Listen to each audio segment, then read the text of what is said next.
Die Geheimgesellschaft Skull and Bones wurde im Jahr 1832 offiziell an der Yale University gegründet, hat jedoch ihre Wurzeln in der Freimaurerei und übernimmt ihre Symbolik von den Piraten der Bruderschaft des Todes. Wie die Freimaurer wählen auch die Bonesmen ihre eigenen Initiierten aus, und der einzige Weg, in die Bruderschaft aufgenommen zu werden, besteht darin, von einem bestehenden Mitglied ausgewählt zu werden. Jedes Jahr werden nur 15 Mitglieder aufgenommen, was angesichts der Zahl bedeutender historischer Persönlichkeiten, die zufällig Mitglieder von Skull and Bones waren, absolut erstaunlich ist. So waren beispielsweise die US-Präsidenten William H. Taft, George Herbert Walker Bush und George Walker Bush alle drei Mitglieder von Skull and Bones. Die folgenden US-Senatoren: Prescott Bush, John Kerry, David Boren, Jonathan Bingham, John Chaff, John Sherman Cooper, James Buckley, Chauncey Depew, Frank Bosworth Brandegee, Robert A. Taft, William Maxwell Evarts und John Hines waren alle Mitglieder von Skull and Bones. Die Gouverneure Averell Harriman, William Bissell, William Henry Gleason, Simeon Eben Baldwin und David Boren waren Mitglieder von Bones, ebenso wie die Kongressabgeordneten Frank Bosworth Brandegee, Howard M. Baldridge und Jonathan Brewster Bingham. Die Richter am obersten Gerichtshof Morrison Wade, Potter Stewart, William Taft, Simeon Eben Baldwin und Edward Baldwin Whitney waren alle Mitglieder von Bones.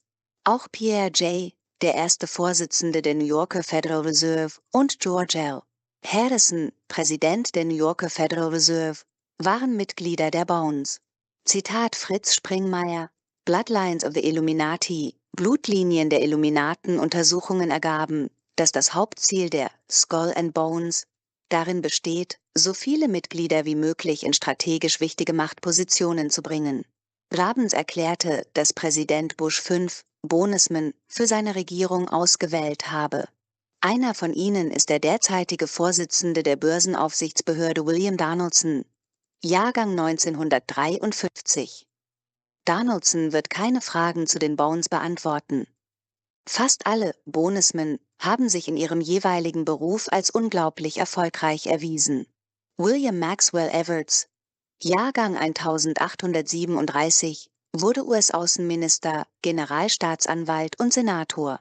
Russell Davenport, Jahrgang 1923, war Herausgeber des Fortune-Magazins und schuf die Fortune 500-Liste. Emery Howe Bradford, Jahrgang 1934, heiratete Cara Warburg Rothschild und war Geschäftsführer der New York Times. Richard Gow, Jahrgang 1955, war Präsident von George Bush's Zapata Oil Company. Winston Lord, Jahrgang 1959, war Vorsitzender des CFR, Botschafter in China und Clintons stellvertretender Außenminister.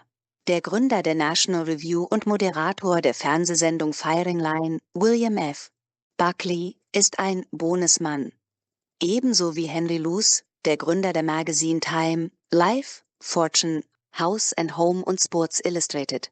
Percy Rockefeller war ein prominenter Geschäftsmann, Gründer und Vizepräsident der Oenoke Corporation und saß im Vorstand von über einem Dutzend großer Unternehmen. Alfonso Taft war US-Justizminister, Kriegsminister und Botschafter in Russland und Österreich. Sein Sohn William Taft war Präsident der Vereinigten Staaten und Vorsitzender Richter am obersten Gerichtshof.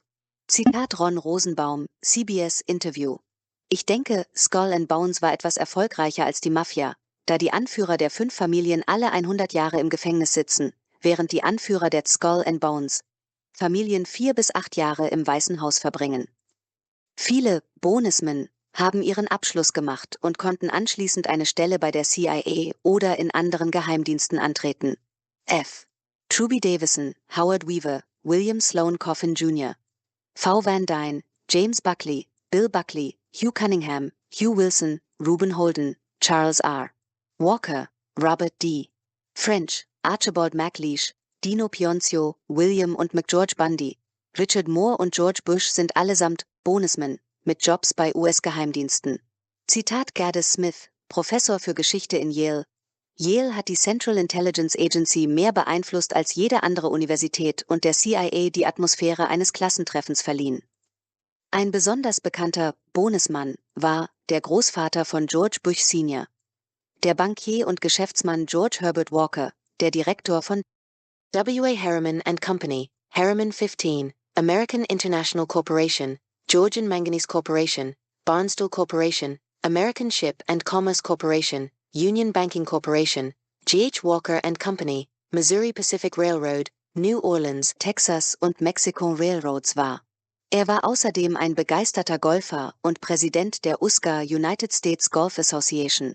Der alle 2 Jahre stattfindende Walker Cup ist nach ihm benannt. Er hatte 3 Söhne, die alle Yale absolvierten und ebenfalls Skull and Bonesmen wurden. George Herbert Walker Jr., Mitbegründer der New York Mets, Dr. John M. Walker, der CEO wurde, und Louis Walker, ein CIA-Agent. Seine Tochter Dorothy heiratete Bonesman Prescott Bush, den Vater von George Sr., der später US-Senator, Vorstandsmitglied von CBS, Vizepräsident des Unternehmens seines Schwiegervaters Harriman & Co. und Vater von George Bush wurde. Mitglieder von Skull and Bones stehen oft auf beiden Seiten der politischen Dichotomie. So wurden beispielsweise die Magazine The Nation und New Republic auf der linken Seite von Willard Straight mit Mitteln von Payne Whitney, Skull and Bones, finanziert, während The National Review auf der rechten Seite von William F. Buckley, einem weiteren Mitglied von Skull and Bones, herausgegeben wurde. Im Jahr 2004 lieferte sich der Republikaner George W. Bush ein Kopf-an-Kopf-Rennen mit dem Demokraten John Kerry, seinem Skull and Bones Bruderschaftsbruder und Cousin 16. Grades. Zitat Dan Thompson, The Order of Skull and Bones, Idaho Observer 2004. Sowohl Präsident Bush als auch John Kerry sind zusammen mit dem politischen Kommentator Tim Russert von Meet the Press im nationalen Fernsehen aufgetreten. Beide weigerten sich, Fragen zu ihrer lebenslangen Mitgliedschaft in der Skull and Bones Fraternity zu beantworten. Ihre Manipulationsmethode nutzt das Zwei-Parteien-System als Kontrollmechanismus. Indem sie Mitglieder sowohl auf der politischen Linken als auch auf der Rechten haben, schaffen sie Grenzen, spalten die Themen und kontrollieren das Spielfeld. Rechnen Sie selbst. Wie hoch ist die Wahrscheinlichkeit, dass die beiden Spitzenkandidaten für die Präsidentschaft einer Nation mit über 300 Millionen Einwohnern Cousins 16. Grades und Mitglieder derselben Organisation sind, die von vielen als die mächtigste Geheimgesellschaft Amerikas angesehen wird? In Interviews mit MSNBC lachten sowohl Bush als auch Kerry, als ihnen gezielte Fragen zu den Auswirkungen ihrer Mitgliedschaft bei Skull and Bones gestellt wurden, und wechselten das Thema, ohne zu antworten. Zitat von Al Martin, Lieutenant Commander der US-Marine, The Conspirators, Secrets of an Iran-Contra Insider. Man muss die gesamte Familie Bush in diesem Zusammenhang betrachten. Als würde die ganze Familie ein Unternehmen namens Frau Zerwis leiten. Jedes Familienmitglied, George Sr., George Jr., Neil, Jeb, Prescott, Wally und so weiter, hat sein eigenes Spezialgebiet im Bereich Betrug.